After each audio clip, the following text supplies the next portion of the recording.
رمضان المبارک د الله تعالی رحمت، مغفرت او د جهنم نه د خلاصي میاشت ده.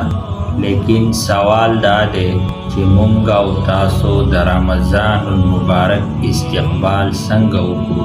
نو اوله دا چې مونږ ښه پخه توبه وکړو او ګناهونو د پرېښودو پخه اراده وکړو او خپل زړونه د حسد او د کینې نه پاک کړو.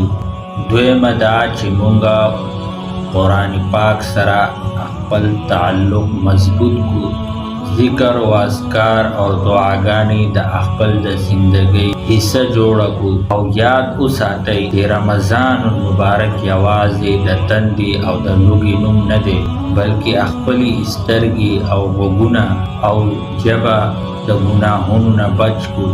راځئ چې دا رمضان المبارک د خپل بدلولو یو رمضان جوړ کړو، چې دا رمضان المبارک زموږ د زندګۍ یو بهترین رمضان ثابت شي.